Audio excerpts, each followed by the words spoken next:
Gipadayag Kapitulo 5. Ang linukot nga basahon ug ang nating karnero.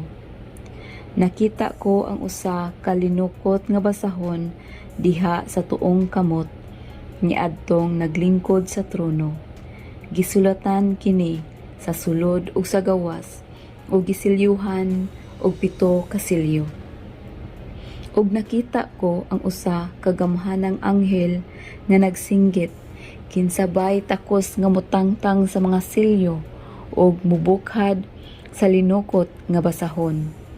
Apan walay bisan kinsa sa langit o sa yuta o sa ilalom sa yuta nga makabukhad sa linukot nga basahon o makakita sa sulod niini.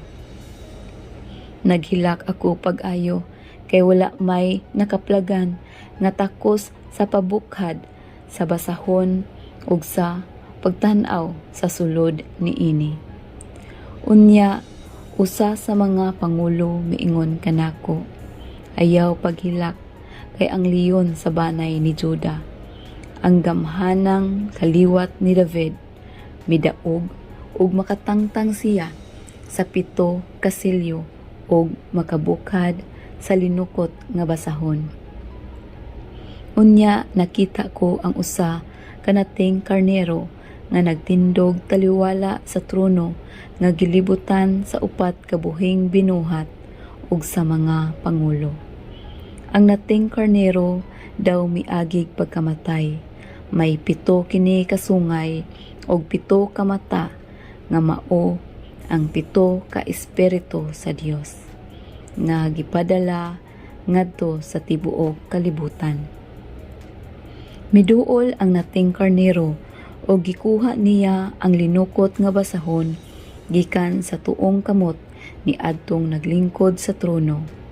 Sa dihang gihimo niya kini ang 4 kabuhing binuhat ug ang 24 ka pangulo ng hapa at tubangan sa nating karnero.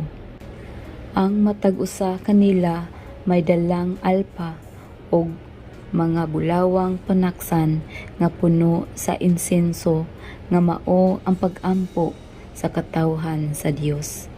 Nag-awit sila og bag-ong awit. Takos ka sa pagkuha sa linukot nga basahon ug sa pagtangtang sa mga selyo niini.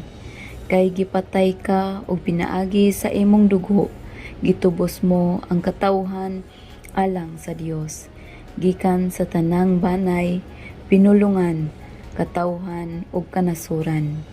Gihimo mo silang gingharian sa mga pari aron mag-alagad sa atong Dios ug maghari sila sa kalibutan. Ug mitan-aw ako pag-usab ug nadungog ko ang libuan kalibong mga anghel.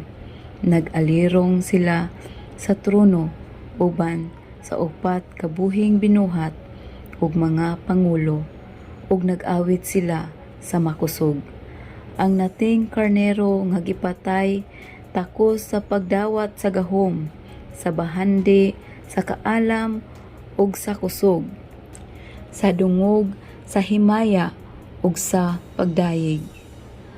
Ug nadungog ko ang tanang binuhat didto sa langit, dinhi sa yuta ug sa ilalom sa yuta ug sa dagat, ang tanang binuhat sa tibuok kalibutan ug nag-awit sila nga nag-ingon. Alang kaniya nga naglingkod sa trono ug alang sa nating karnero ang pagdayeg, dungog, himaya ug gahom hangtod sa kahangturan, ug mitubag ang 4 kabuhing binuhat nga nag-ingon, Amen. Og nanghapa ang mga pangulo og misimba.